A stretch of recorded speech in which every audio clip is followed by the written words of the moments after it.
This is Elliott Serrano and Jose Melendez coming to you from Dreamland Comics in Schaumburg, Illinois. Thank you for joining us yet again here on the Comic Culture Warrior YouTube channel.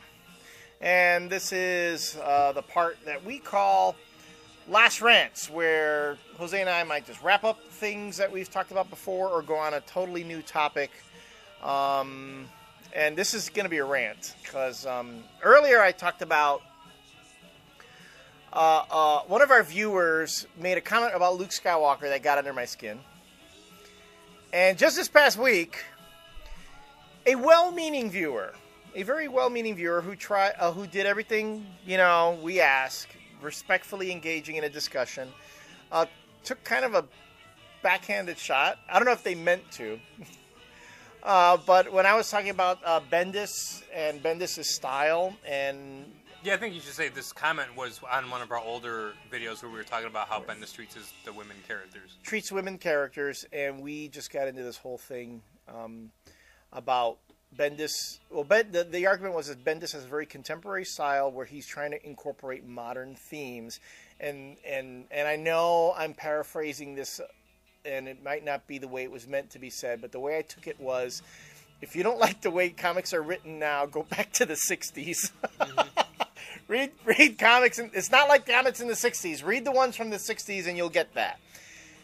And my rational mind took it as you, good sir, have a paradigm where you consider more of the, you like the older style of writing books and the way comic books filtered society.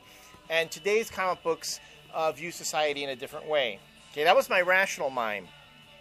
My irrational mind was saying, hey, old man, you don't get today's comic books, so why don't you just go back and read your books from back in the olden times with your walker and in your old folks' home and all that. Now, that's, of course, totally irrational. But just for the record, just so you know, I grew up reading comics in the 80s and 90s, and this was the boom period. Mm-hmm. This was when you had the DC explosion, then the DC implosion. You had Marvel breaking out. You had everything going on in comics when comic books were selling copies in the millions, mind you. When X-Men #1 by Chris Claremont and Jim Lee sold over 1 million copies, okay? What, for me, is maybe considered the new golden age of comics, the modern age of comics. Mm-hmm. So I grew up on comics in the 80s, and I'm telling you, you guys think that comics are dark now. 80s, the 80s, what went on in the comics in the 80s, none of the stuff that they do now even holds a candle to it. It's all being recycled, exactly. Yeah. Just taking the same old themes, the same old stories, and they're just recycling them over and over again.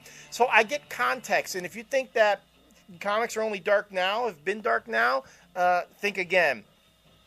And then, let's go back to the 60s then, where if you think comics are bad, we're dark now, imagine some of the stuff that was coming out back then before you had things like the Comics Code, mm-hmm. before you had things like, parent groups, staying on top of publishers to watch what they're doing, when you didn't have the censorship really in a way that you have now.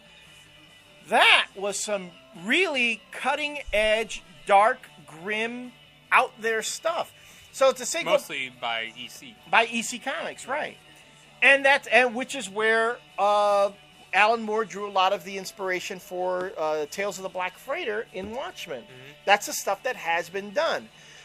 So to come out and assert that, because I'm older and I don't like the modern style of writing, go back to read the old style. Excuse me. This is the old style, just done all over again, although not as well. Not nearly as well. No. You know what? To go back, you look at the stuff that was happening in the 60s, that is when creators were really creating. Right. All right? If there wasn't comics in the 60s, if there wasn't the boom in the 60s, if there was no Jack Kirby, if there was no Stan Lee, if there was no Sal Buscema, if there was no... who else? Gil Kane. Well, that's back in the 40s. Right? Not Gil Kane. No, Gil Kane came after. Oh. Yeah. Oh, Gil Kane. I thought you meant Bob. I was thinking not Bob Kane. Yeah, no, Gil Kane. Neil Adams. You do the comics as they are today would not exist in this form, and Steranko. Yeah. Yeah.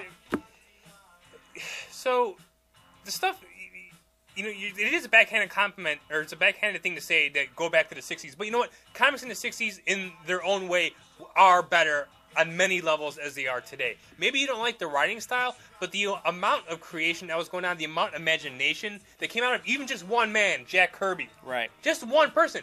That's why when we talk about Invincible, we specifically said last week that one of the big things I love about Invincible is that it's Robert Kirkman and Ryan Hotley creating characters and creating content and creating a universe. And they're some of the only people who are doing that right now. They're not riffing on all the stuff that's been done over and over and over It's brand new. They're all brand new characters. Yeah, they do joke about characters. There's a paradigm of like the Justice League and stuff like that in Invincible. But for all intents and purposes, it is new stuff.